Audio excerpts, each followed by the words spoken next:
mine. There I go. Now We live. okay, well, it's 4 p.m. on Monday, the 15th of March. If you remember Julius Caesar, they said, beware the Ides of March. So I've had 2 hospitalizations on this date in years past, and neither was voluntary. So anyway, we'll call the meeting to order. And I think we have a quorum here with Joyce, Gary, and myself, and also having Destiny here to guide us along. So our first order of business will be the minutes from the February meeting. And ask if anybody has any questions or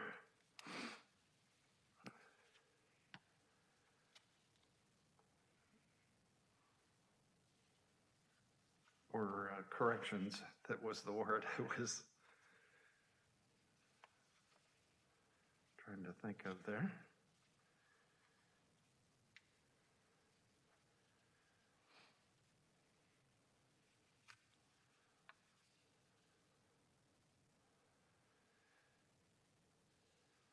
But if nobody has any, I'll just ask if someone will make a motion to approve. And actually, we're going to have to use both of you two today since I'm only a tiebreaker, which normally doesn't happen. So Yeah. I move that we adopt the February minutes. I second it.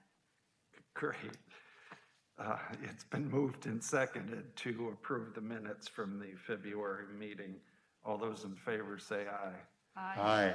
Opposed, same sign. Hearing none, that passes.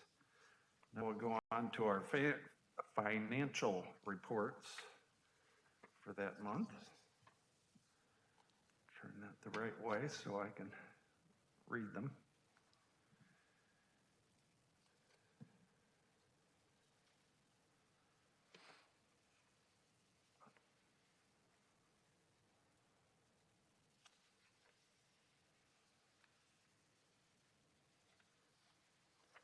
Nothing sticks out there. I don't really have anything to report unless you guys have any questions. I'm sorry? I don't have anything to report unless you guys have questions. You're the numbers person.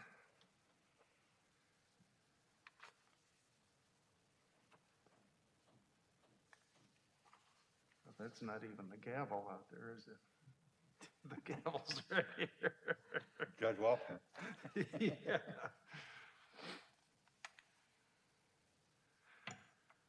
So if there's no questions or corrections, I'll ask for approval of the financial report for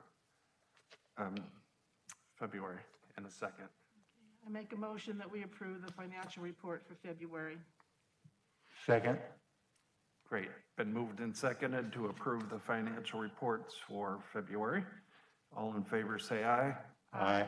Opposed, same sign. Hearing none, that goes through. And then on to our occupancy report. We just have a new vacant unit for public housing. We had a tenant move out. The one that was on from previous months was filled on Friday. So that's good news. That one was very tough for us to fill. But the 619 East 7th is a new one that's vacant. That's being rehabbed right now. And the Heritage, it's different units that were on there from last year, a few of them anyways, but still seeing a lot of turnover there. Unfortunately, we're just still dealing, I don't know if it's COVID related or what, we've had a few deaths in the building. And then our Section 8, our voucher numbers are decreasing, but our funds spent is staying pretty high.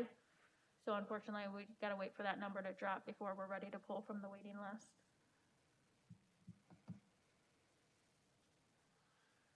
Well, I guess since we're in the home stretch with the heritage here, just asking, is the city, and maybe Bruce would be better to answer this, or the finance folks, are they slowing down, doing rehabs and things, waiting?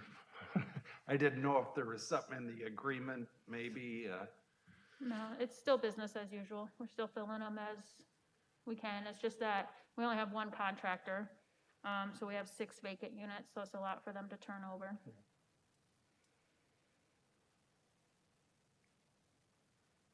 Okay.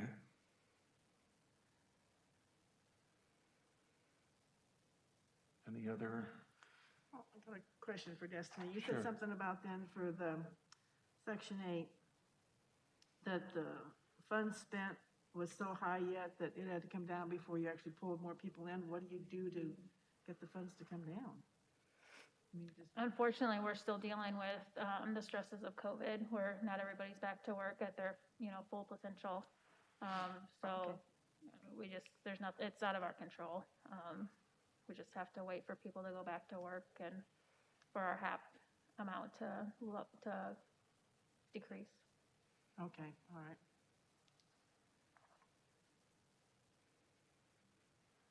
I don't know if I mentioned this last month or not, but the state legislature's toying around with an idea of making it easier for cities to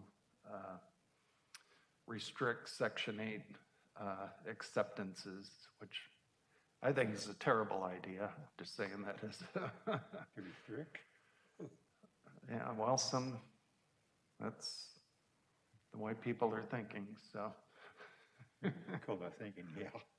Well, I don't agree with that. I just thought I'd put it out to the public for those that may have insomnia some night and watch one of our meetings, which I thought I'd pass along, so.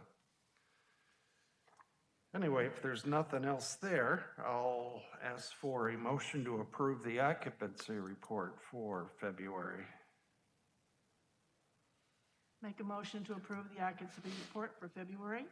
Second? Okay, it's been moved and seconded to approve the occupancy report for the month of February. All in favor, say aye. Aye. Opposed, same sign. Well, we got through that part pretty quick, so anything for discussion? I just want to mention one thing for the FYI vouchers. Going forward, I will probably present this to you guys at maybe one of the next meetings. We don't have everybody here today, and it's not something that has to be decided on right away, but they did want me to mention to you guys that once these people have their vouchers for 3 years, they can get a regular Section 8 voucher if we are willing to change our admin plan to allow for that. So it's just something to keep in mind when they would, because with that FYI, the Foster Youth to Independence, the one that we accepted last month, once they graduate from that program, they can only be on that program for 3 years. Once they would graduate from that, we can put in our admin plan that they would get a regular Section 8 voucher. So that's just something to think about. Like I said, I can bring it to the meeting for discussion or for approval next month. It's not something that has to be decided right away, but I just wanted to mention it to you guys, something to think about. Okay. I guess my phone's in my coat. I don't know what the date is in April. I just looked before the meeting, it's April 19th.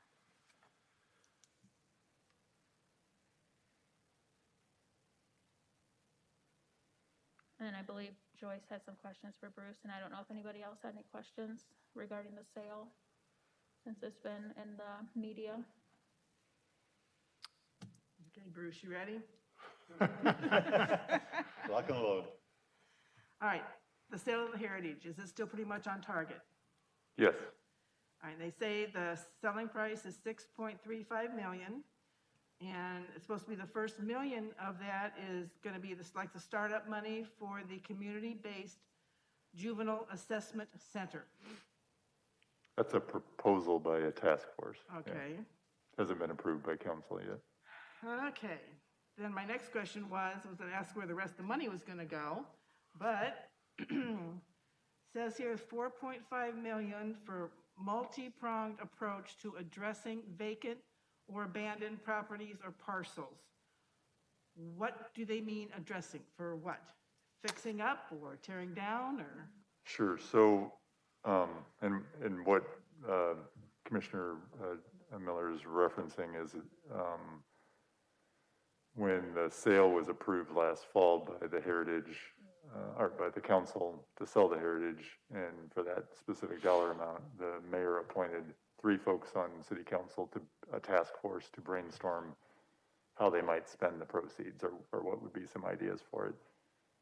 And so they took a period of several months and talked with several folks. They talked some with staff, they talked with some community partners, and decided to, at least, even though it's still a ways off, they decided to pitch what you're referencing, which is call them 3 big ideas, 3 kind of buckets of things that they thought maybe would be worth the city considering. They pitched it to the city council, I think it was a week or so ago, the rest of their colleagues, you know, the other 7. And in general, I mean, I was in that meeting. It wasn't a voting meeting. And there was the one question I heard from some of the other 7 was, what does that mean? You know, can we flesh that out a little bit more before we officially give it the thumbs up or thumbs down? So I'll just be honest with you, I don't know the exact process quite yet in terms of timetable. It could be that the council might take some more time in the coming weeks to flesh that out themselves. They may look to have staff do that for them and kind of bring back to the task force, did you mean this, you know? And then we'll tweak that further and go for it. So I just want to, you know, kind of stress I don't think we're in the details of it, but given all that as qualifiers, here's what I believe the task force suggestion generally is. It is to identify several fairly small areas in Davenport, likely in the central city, based on some set of criteria, and we haven't set up those criteria, so I don't know what those would be yet.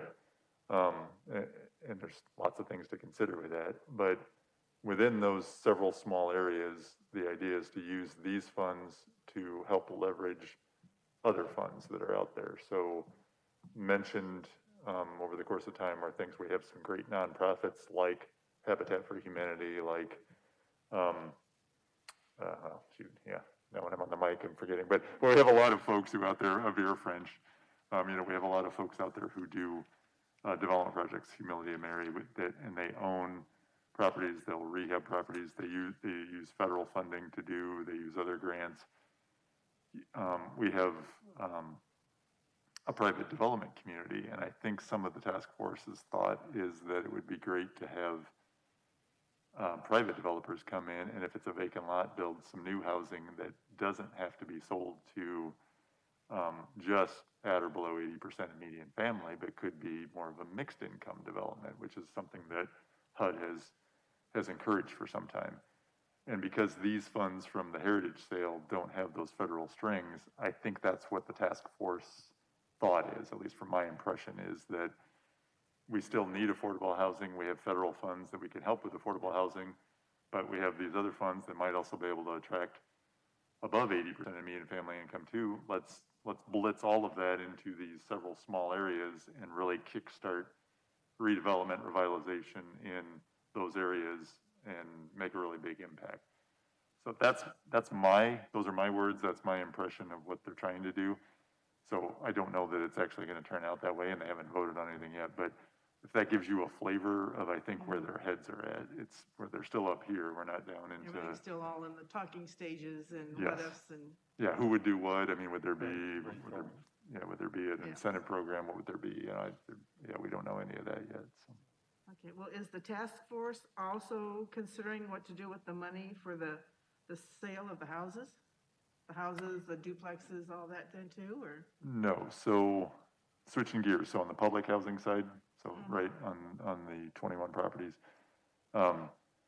the HUD's public housing rules are actually almost the opposite of the heritage in that you can't just spend that on whatever. And so there's only about, and again, I didn't bring all that with me, but I think there's about 5 or 6 things that you can spend it on. And it's things like you can use it to do relocation for the tenants that are being displaced, which we are going to do. You can use it for fixing up the housing units, like before you sell them, which we might have to do, we may not. You know, I mean, they're in pretty good shape, but you can spend it on buying new public housing units. Well, we're disposing of the units because public housing has some inefficiencies with it and some other things, so I don't think we're planning on spending it on that. So, you know, there's only about a couple of those things. The last one is to spend it on the Section 8 program, and in that sense, Section 8 is assistance payments to tenants or the administrative costs to deliver that program. And so likely what I think the lion's share of any proceeds from that sale will likely go towards, every year, we're going to continue to operate Section 8, and every year there's a loss of administrative costs to administer that program. So we're likely going to use that funding to try to make our administrative costs whole and not come out of local city funds to be able to administer Section 8. And, you know, it varies from year to year how much that is, but having a nest egg from the sale of the scattered site units will likely go towards that so that we can sort of stay whole for maybe the next period of years. So that's about it. You can't really spend those net proceeds on much, and it will likely be a much lower dollar amount anyway. And so I don't think the task force is going to end up being, I don't think they're going to create any task force to do that. We're sort of limited on what we can do anyway. Okay. So. Okay, then, as I was going through this stuff that Tiffany had sent us before, of the basically the 3 companies that are looking at the Section 8 housing, of what a tenant would have to, criteria that they would be able to qualify to go with these people. I don't know, Grace, I suppose my question is, what happens if a lot of these people don't qualify for, like Vera French, they said in this thing, it's specifically for individuals and families with mental illness problems. Tenants need to fit the Vera House fringing programs to qualify for services. So if they don't go for that, then they have to go to one of the other ones. What happens all of a sudden if we have people that don't qualify for any of them, or you have too many in one and not enough for the others? Anybody thought about it? Well, yeah, and I'm not exactly sure which section of the plan you're referencing. Part of what they submitted is what each nonprofit does. So they do talk about, you know, their mission. But in particular, EHDG and Vera French are just intending, and they've indicated this in writing, they're just intending to acquire the units, and if the tenants want to remain, they'll be allowed to. So they're not going to be the lion's share of the up to 42. I know we've got a vacancy or two, but the lion's share of the 42 tenants we have will not be displaced. The only ones that, and we've talked about this with the tenants, the only ones that have the potential to be displaced, Habitat would like to acquire 2 or 3 of the single family houses. And those tenants who live in those units now will be invited to go through Habitat's program to see if they would qualify for the Habitat house buying program. But it's possible they may not want to be homeowners. It's possible they may not qualify or be ready for it. And if that's the case, those 2 or 3 out of the 41 could end up having to take their voucher and find replacement housing. So I don't want to characterize it that it's not going to happen, but the majority of folks are not going to be in that situation, like you're mentioning, where they're going to be displaced. So. And I just want to point out, they're not going to be displaced as in not having a home. They're going to get a Section 8 voucher. Right. So they're still covered. with rental assistance. Right. They're not just having to go out and find a new place to live at full rent. They would still be covered under our Section 8 program. And to that point too, I mean, don't get me wrong, admittedly, moving, no one likes to move, so it is still, you know, that can create some challenges. What we've set up the program for is both with staff, and we can even use the funds, those very funds, the few couple of categories that we can actually spend the money on, we can spend to help with like security deposit on the new place. We can help with moving costs. We can help with packing.